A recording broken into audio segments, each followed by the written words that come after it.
व्यस्तबहुल जीवन में सहज व्यायाम दैनिक सीढ़ी चढ़िले मिलिबो चमत्कार फायदा।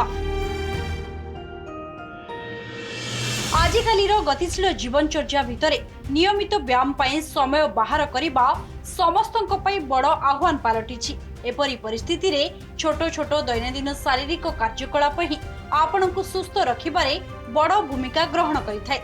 सेथि मध्यरु सबुठारु सहज और प्रभावशाली उपाय हेउछि सीढ़ी चढ़िबा। साधारण चलिबा तुलना रे सीढ़ी चढ़िबा द्वारा शरीरर अधिक परिश्रम होइथाय।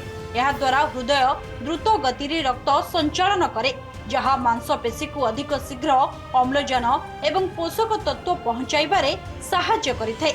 एथि सहित फुसफुस मध्य अधिक सक्रिय हुए। यही कारणरू स्वास्थ्य विशेषज्ञ माने एहाकू एक सक्रिय जीवन शैलीर अंश करबाकू परामर्श दियंती। आपन को जिम गले पैसा दवा पड़ो, आपन सीढ़ी चढ़ले पैसा दवा पड़ो नहीं। गोटे भल एक्सरसाइज रो भल पंथा। वर्षा खरा शीत आपन बाहर को बाहर एठी आपन किछि सेमति दरकार नाही। ये आपन को घरे सब दिन करि परिबे। प्लस आपन जो बाहर बेबे तो एमती पॉल्यूशन एनवायरनमेंट होची, से भल एनवायरनमेंट घर भितर भल गछ लगे कि भल सीढ़ी चढ़ी पारे आपन भल एनवायरनमेंट रे भी आपन एक्सरसाइज कले बड़ी पाई परिबे।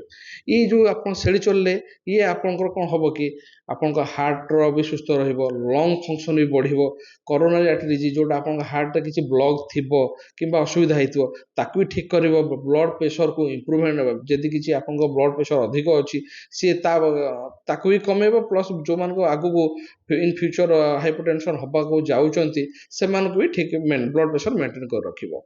आपन को एटा बड़ भलो जिंस जे आपन को एका थरे माने आपन बॉडी रो अनेक मसल को एक्सरसाइज रे एंगेज करिवो। जेंते आपन गोटे गले बेली फैट पे गोटे एक्सरसाइज करूचंती, मसल हाथ पे गोटे एक्सरसाइज करूचंती, किंतु आपन सेड़ी चले मल्टीपल ऑफ मसल एका थरे के एक्सरसाइज हे जिवो। एटा जने मोटा लोकन पई बा जो माने के टिके कैलोरी अधिक अछि बा बीएमआई अधिक अछि से मान पई गोटे भलो जे कोन गोटे कैलोरी बर्न भले करिवो। आपन को जो परिमाण खाद्य खाउचंती कैलोरी बर्न हले आपन दी टांग समान भाव में मेंटेन हे परिवो। सीढ़ी चढ़िबा स्वास्थ्य पई जेतिकी लाभदायक, किछि लोकंक पई एहा सेतिकी विपज्जनक मध्य होई पारे।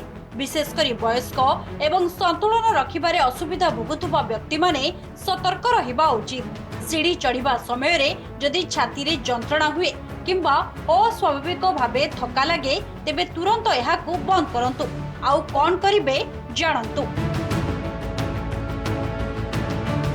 सीढ़ी चढ़िबा समय रे केबे भी शीघ्रता करंतु नाही।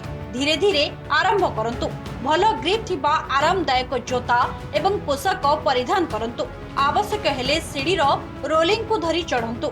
अधिक समय व्यायाम करुथिले मझिरे मझिरे विश्राम नियंतु एवं प्रचुर पानी पियंतु। आ गोटे जिनस कि आपन जदि एक्सरसाइज करिवे एटा कोन हबो कि आपन भीतर क्षरण होतबा मुंड रे झरुतबा नेचुरल ब्रेन स्टिमुलेट को आपन को अधिक परिमाण रे क्षरण हबो। जहा द्वारा कि आपन जो माने स्ट्रेस रहउछ, द्वारा जन मोटा लोक से सब बेले डिप्रेशन रहउतबो, अधिक भाबुथबो मु काई कि से एबले एक्टिव रहि परनी। से जो नेचुरल हार्मोन गुडा आपन को ठीक से आसिले आपन को माने सब बेले पॉजिटिव मूड गोटे आसीबो, स्लीप साइकिल मेंटेन हबो। तेणु मु समस्त को निवेदन करी जे आपन घरे स्टेयर केस रे चढ़ंतु, घरे एक्सरसाइज करंतु। जिम जीवा समस्त दरकार नहीं। एक्सरसाइज जीवा पूर्व कौन कौन करेंगे ताकू बतैली। एक्सरसाइज जीवार कौन जब किसी वार्निंग साइन अच्छी आप डॉक्टर कंसल्ट करूँ। प्लस तार बेनिफिट जमती आप रेस्पिरेटर आरंभ कर कार्डियक पर्यंत बोन रूम आरंभ करके मसल मास पर्यंत सबूर केमती डेवलपमेंट हो पार, स्लीप साइकिल केमती बेटर हो पार, ये सब काम कले आम समस्त उन्नति हो।